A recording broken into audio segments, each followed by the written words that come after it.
Ok, continuamos. María Paula, ¿se oye y se ve bien? Sí, profe, todo bien. ¿Por qué está con la mascarilla, María Paula? Porque acabo de salir de ensayo de ballet y ocupo venir a almorzar, entonces no me puedo quitar la mascarilla porque no estoy en la casa. Ajá, ya, ok. Bueno, Sí, ok.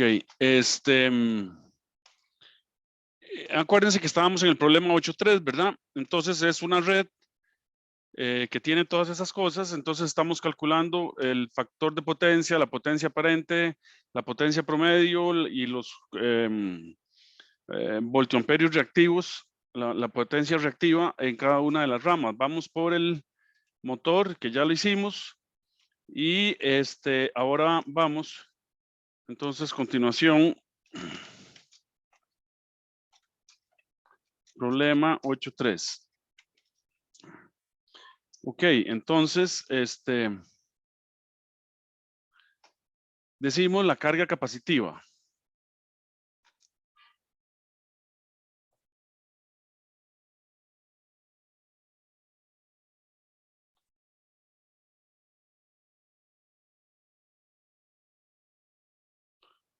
Ok, entonces, la carga capacitiva nos dicen que tiene una parte real, ¿verdad? De 9 ohmios y una reactancia capacitiva de 12 ohmios. Entonces, podemos calcular en la carga capacitiva, entonces, la potencia promedio en la rama 4 es igual a I al cuadrado por R, ¿verdad? Y la potencia reactiva en la rama 4 la podemos calcular como I al cuadrado también por la reactancia capacitiva. Pero no tenemos I, entonces tenemos que encontrarla. El circuito nos dice que tenemos 208 voltios efectivos, ¿verdad? Y en la rama podemos calcular la impedancia total de esta rama. ¿Ok? Es 9 reales, ¿verdad? Menos J12, porque es capacitivo, ¿verdad? Entonces, volvemos y entonces decimos, la I fasorial la podemos calcular como el voltaje fasorial entre la impedancia fasorial. Entonces esto es 208 voltios ángulo cero entre 9 menos J12. Esto lo pasamos a notación polar, entonces esto queda 208 ángulo cero entre 15 ángulo menos 53.13. ¿Cómo lo averiguamos, verdad? Es 9 al cuadrado más 12 al cuadrado, raíz de todo eso, y el ángulo es tangente a la menos 1 de 12, de menos 12 entre 9. Ok, entonces la corriente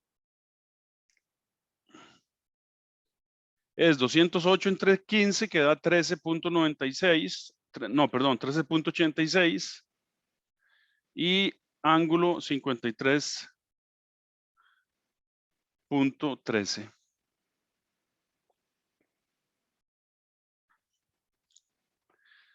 Bueno, entonces ya tenemos la corriente fasorial, entonces ya tenemos la corriente efectiva que está aquí. Esta es la I efectiva, ¿verdad?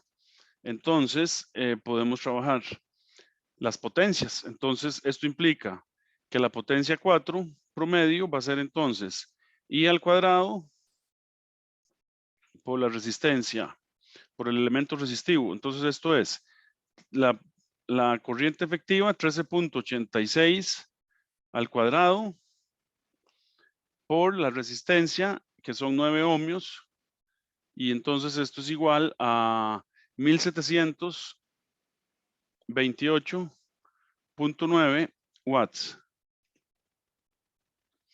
Luego la potencia reactiva la calculamos también como I al cuadrado por la reactancia capacitiva. Entonces esto es 13.86 al cuadrado por la reactancia capacitiva, que son 12 ohmios. Entonces esto da 2305.2 voltio amperio reactivo.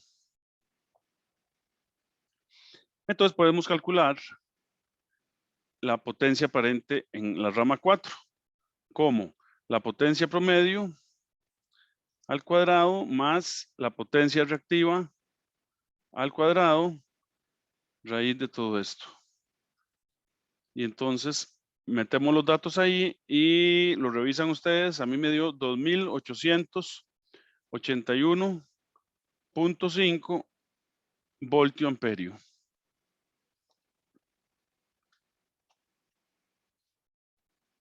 Y el factor de potencia en la rama 4 es la potencia promedio en la rama 4 entre la potencia aparente en la rama 4. Entonces esto, voy a revisarlo porque no lo hice. Vamos a ver si está bien. 1728.9 entre 2881.5 igual 0.6. Sí, correcto, está bien. Entonces, esto es igual a 0.6. ¿Adelantado o atrasado? Emmanuel, en la rama 4. Adelantado. Correcto. Adelantado.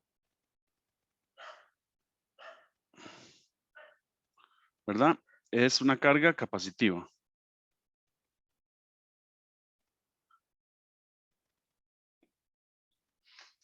Listo.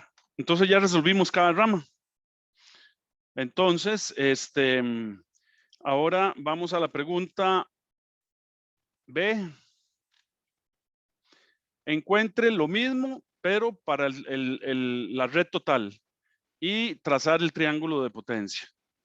Entonces, vamos a la red total, ¿verdad? Entonces, para la parte B,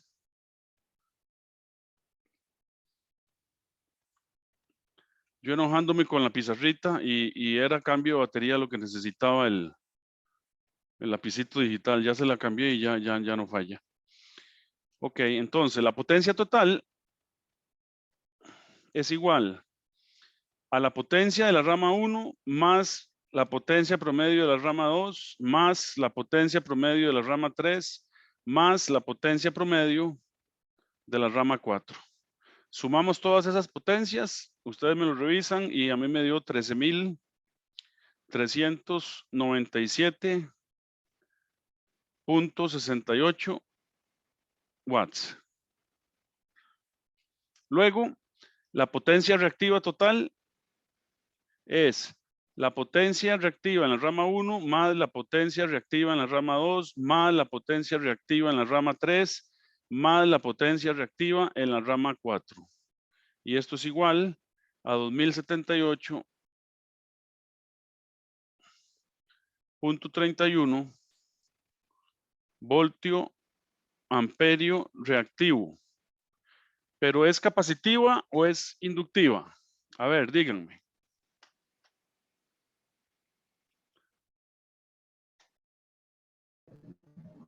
Es inductiva porque el inductor es más grande que el capacitor. Correcto. Entonces, voltio amperio reactivo, inductiva. Y entonces podemos calcular la potencia aparente total. La potencia aparente total es la potencia promedio total más la potencia reactiva total raíz de todo esto. Y entonces esto me dio 13.557.25 voltio amperio.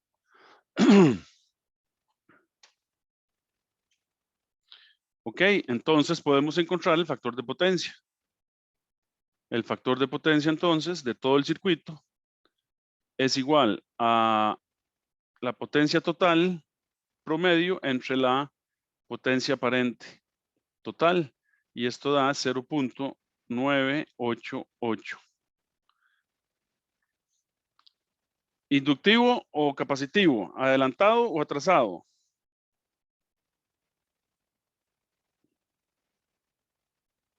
Atrasado, ¿Por qué? porque sería inductivo. Correcto. Entonces, atrasado.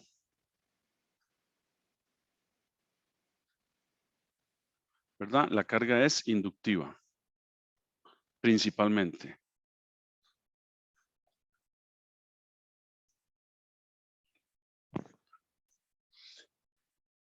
Y podemos averiguar el ángulo para poder trazar el triángulo de potencia, ¿verdad? Entonces, zeta es igual al coseno a la menos 1 de 0.988. Y esto da 8.88 grados. Entonces, el triángulo de potencia es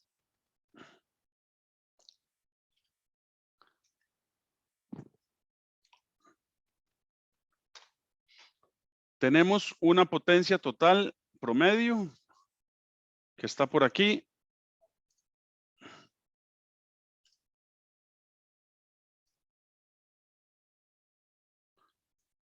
Que son 13.397 watts, ¿verdad? Entonces, la potencia total son 13.397 watts, ángulo cero.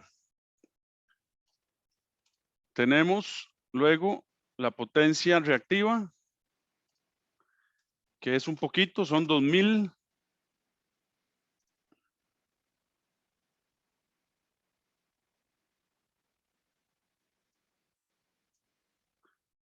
Q total, que es igual a 2.078 voltio amperio reactivo, ángulo 8.88. Perdón, estoy con la potencia reactiva.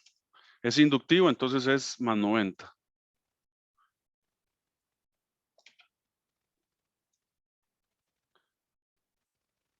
$90 grados.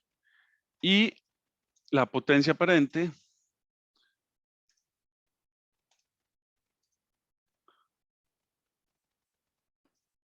que está aquí con un ángulo pequeñito de 8.88.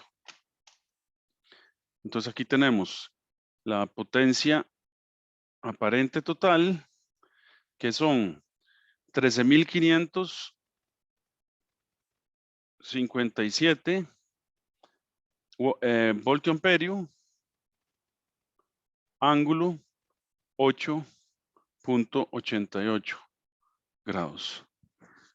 Entonces ese es el triángulo de potencia. Por último, me están pidiendo la corriente total, fasorial y la corriente en el dominio del tiempo, ¿verdad? Entonces, la parte C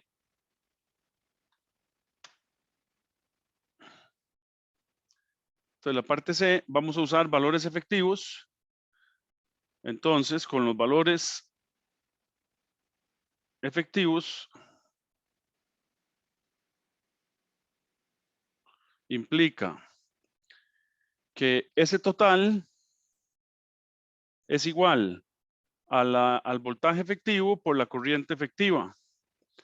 Entonces, de aquí puedo despejar la corriente efectiva. Entonces va a ser la potencia total efectiva que es ST entre el voltaje efectivo. Entonces esto es 13.557.25 entre 208. Y esto es igual a 65.18 amperios. ¿Verdad? Como es inductiva, el ángulo entre la corriente y el voltaje es menos 8.88, ¿verdad? Entonces esto implica que el fasor de corriente es la corriente efectiva, que son 65.18 amperios. Ángulo es una carga inductiva menos 8.88 grados. Y entonces la corriente en el dominio del tiempo y en el dominio del tiempo es igual a 65.18 por raíz de 2 para obtener el valor pico por el seno de la frecuencia circular menos 8, el ángulo de fase, 8.88 grados. Entonces hacemos esa operacioncilla y entonces esto nos da 92.18 amperios seno de omega t menos 8.88.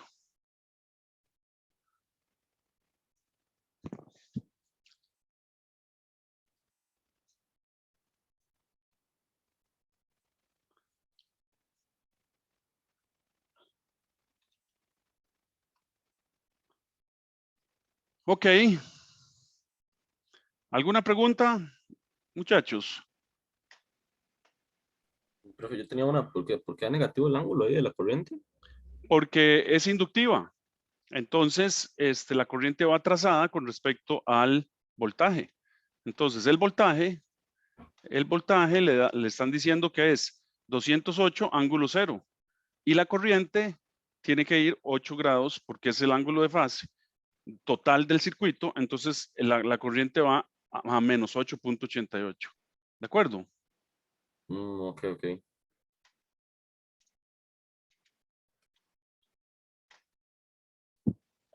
O sea, no hay pérdida, muchachos. Siempre el ángulo total, el ángulo de fase total es entre la potencia aparente y la potencia promedio, es el mismo ángulo que lleva la corriente con el voltaje. En el diagrama de potencias, el ángulo sale positivo porque hemos representado la potencia reactiva inductiva para arriba, o sea, más J.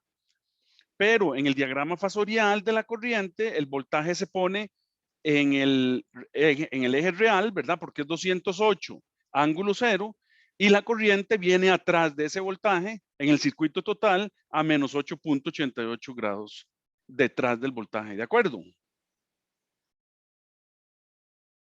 Estefan. Sí, profe, de acuerdo. Ok.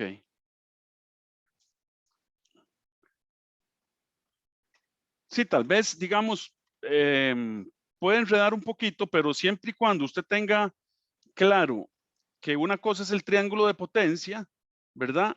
Y otra cosa es el diagrama fasorial de la corriente y el voltaje, ¿verdad? Entonces,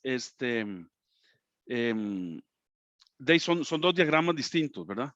Uno se da con respecto a la potencia promedio el eje vertical para arriba es inductivo, el eje vertical para abajo es capacitivo. Pero en el fasorial estamos hablando de que la referencia es el voltaje, porque el voltaje o adelanta el voltaje, perdón, porque la corriente o adelanta el voltaje o viene atrás del voltaje. Entonces la referencia es el voltaje. ¿De acuerdo? Ujú, ¿Sí de acuerdo, de acuerdo. Sí, sí se ahí entiende? lo que me confundió un poquillo fue por eso que usted acaba de decir, que son diagramas distintos, Sí, pero ya exacto. ahora sí me quedó claro. Sí, Ujú, sí, son diagramas distintos, ¿verdad? Y ujú, acuérdese que en el de la admitancia es al revés, ujú, ¿verdad? En los circuitos paralelos es al revés, ¿verdad? Porque es la admitancia, entonces los inductivos van en menos J y los capacitivos van en más J, ujú. ¿verdad? Pero el método este es súper poderoso, como ustedes pueden ver en todos los ejercicios que hemos resuelto. Así, muchachos, es como se resuelven las redes. Esos son los cálculos que hacen los ingenieros eléctricos para averiguar factores de potencia en un barrio, en una casa, en una industria, etcétera. Y ahora vamos a entrar, entonces, como ustedes ven, ¿verdad? Y como explicamos, si usted tiene potencia reactiva, ¿verdad? Esa potencia usted la tiene que transportar hasta la fábrica y de la fábrica se le devuelve.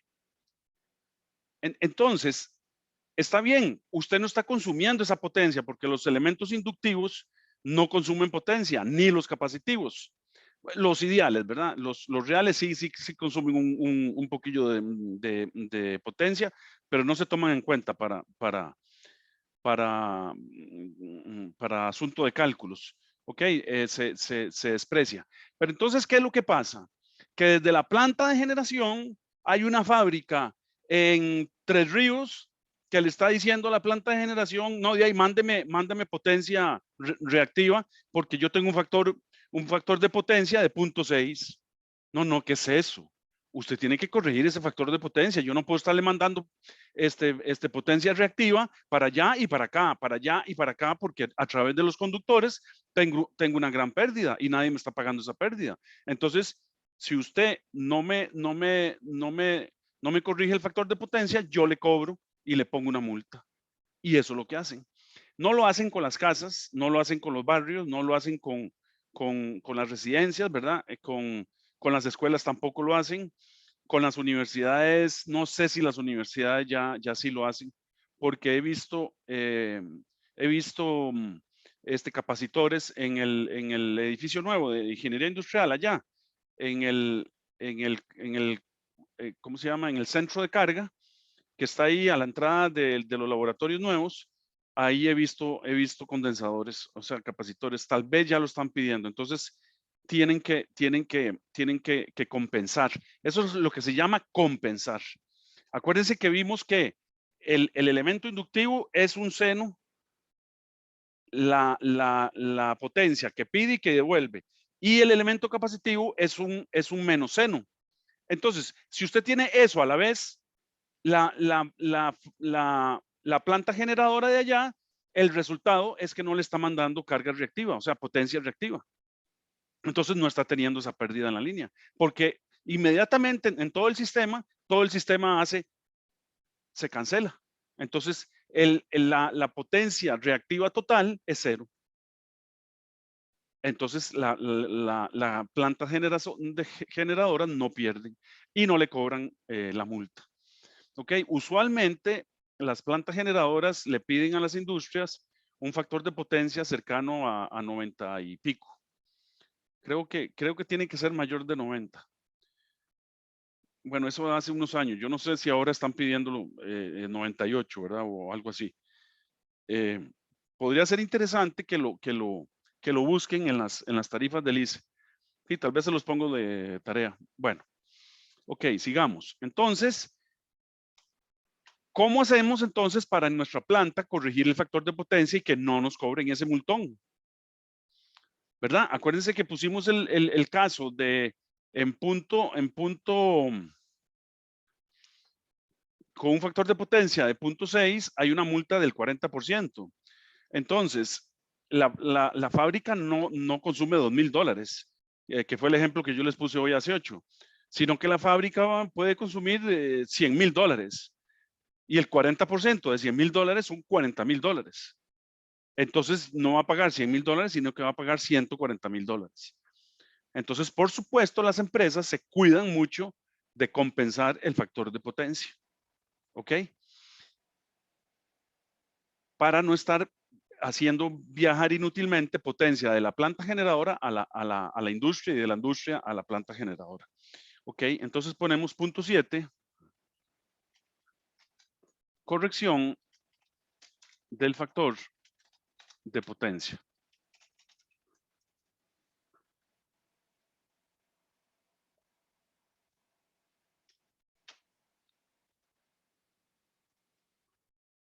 Entonces vamos a escribir todas esas ideas para que las tengan claras.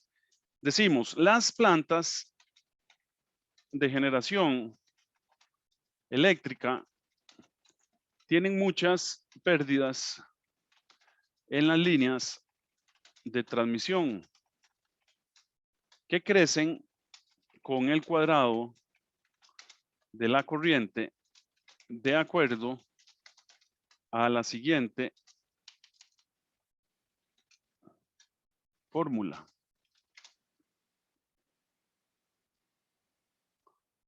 ¿Verdad? La potencia en los conductores es la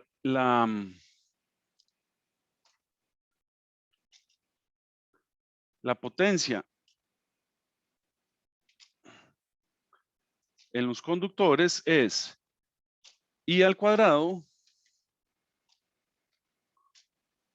por R, donde R es la resistencia total de las líneas de transmisión, ¿verdad? Esa es la potencia promedio consumida en las líneas de transmisión. Entonces, imagínense la resistencia que tienen los cables desde Arenal hasta Naranjo, o hasta San Ramón, o hasta San José, o ¿verdad? Entonces, son muchos kilómetros, entonces la resistencia es muy alta y la potencia sube con el cuadrado de la corriente, que es lo que consumen las industrias. Entonces, es mucha la pérdida.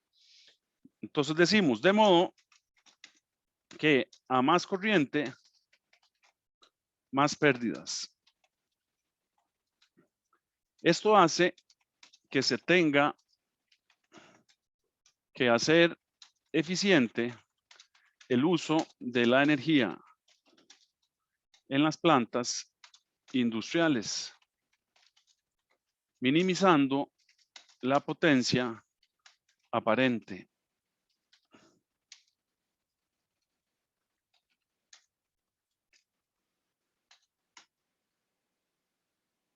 Y minimizando las potencias reactivas. En la figura se muestra claramente que a mayor potencia reactiva, en este caso inductiva, mayor es la potencia aparente y por tanto mayor la corriente consumida y mayores las pérdidas.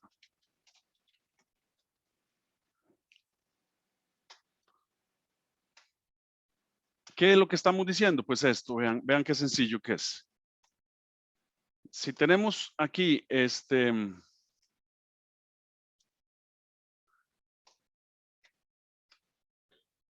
una potencia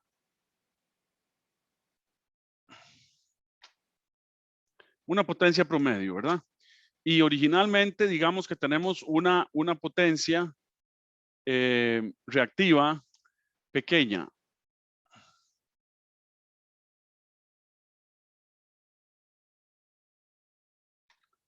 ¿Verdad? Ahí digamos que tenemos Q'. Q' total. ¿Verdad? Y aquí tenemos la potencia promedio.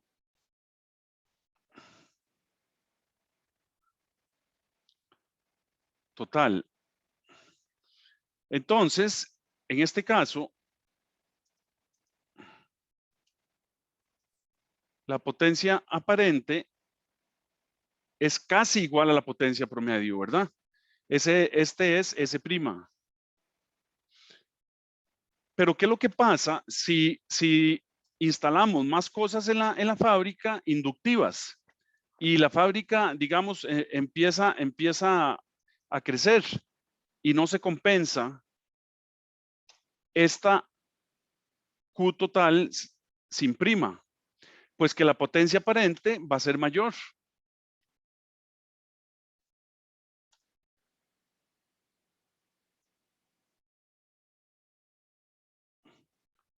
¿Verdad? Esta va a ser S sin prima.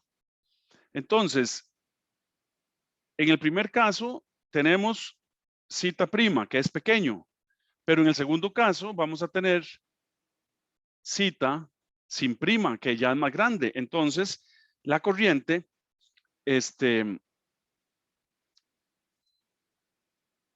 mayor, ¿verdad? Pero de aquí, observe que si hacemos QT, más bien ahora al revés, lo hacemos más pequeño, ¿verdad? Entonces, zeta prima es menor que zeta. Entonces, esto implica que si vamos haciendo el zeta más pequeño, el factor de potencia va a tender a la unidad. Y la Q total va a tender a 0. Entonces, de lo que se trata es de corregir el factor de potencia. Entonces, decimos,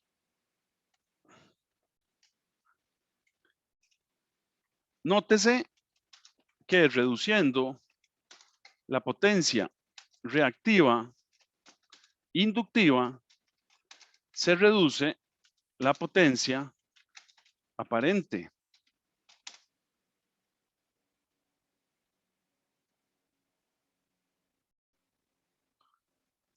De modo que se hace evidente que cuando se tiene exceso de potencia reactiva inductiva, hay que introducir potencia reactiva capacitiva para eliminar el exceso de potencia inductiva.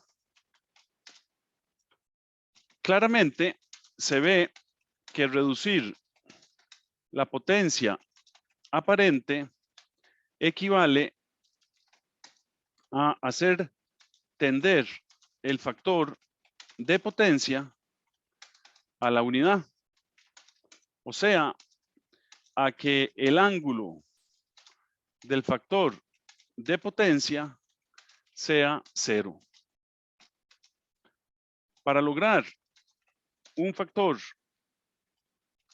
de potencia igual a la unidad, hay que agregar elementos capacitivos.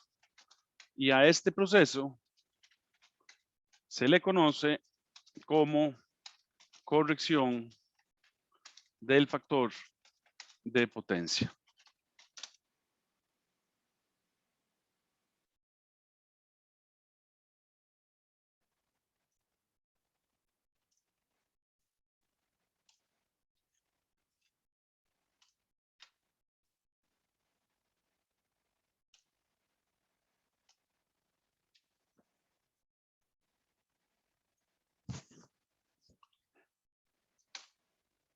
Entonces, para encontrar la carga capacitiva adecuada, se procede como sigue.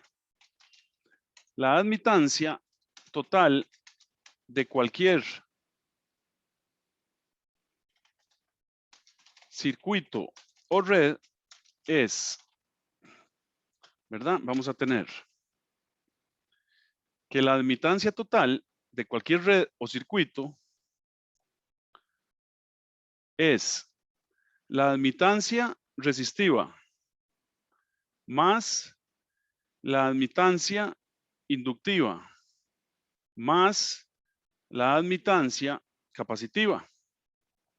Entonces, esto podemos expresarlo como B ángulo 0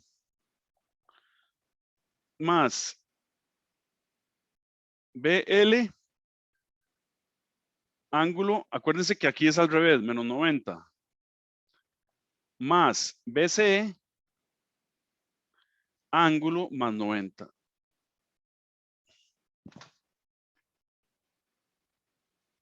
Y esto lo podemos escribir como, ya sabemos, G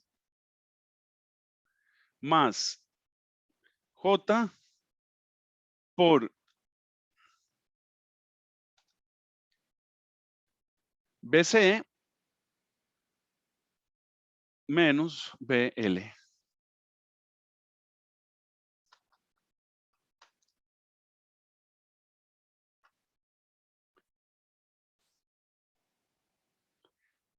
Y para que esta admitancia sea puramente resistiva, la condición es que, ¿cuál es? A ver, díganmelo ustedes. Profe, perdón, ¿puedo subir un poquito? Claro. La condición sería que sean iguales la capacitiva y la inductiva, profe. Exactamente, para que la potencia compleja, ¿verdad? La que va de allá para allá, pero que no se consume, sea cero. Entonces, la condición es que BC sea igual a BL. Y siguiendo las fórmulas de cada una, entonces ya vamos a llegar a cómo se calcula el capacitor o las capacitores que hay que poner para mejorar el factor de potencia.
Entonces decíamos la condición para que esto sea puramente resistivo, entonces la condición es que BC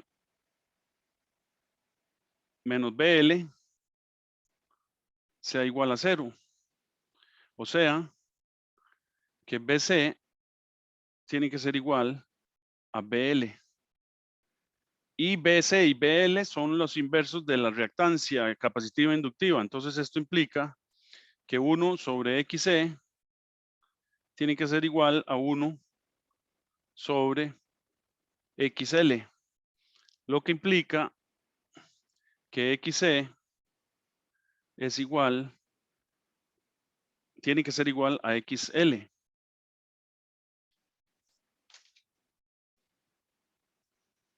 Entonces, esto implica XC es omega L. Y, perdón.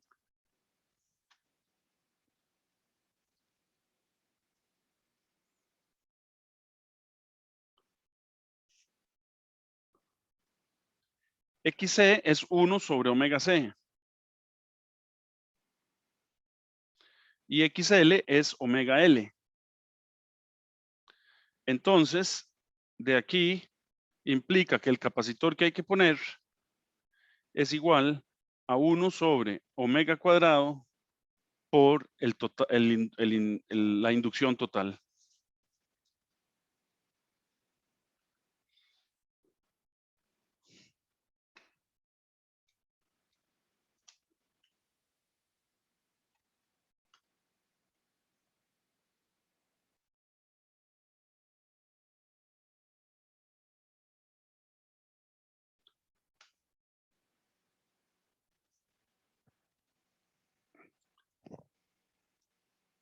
Ok, son las 12:52, entonces hacemos una pausa y volvemos para resolver un problema y mejorar el factor de potencia. Un problema completo sobre un motor en una industria y cómo se conecta, etcétera. Es muy interesante el problema.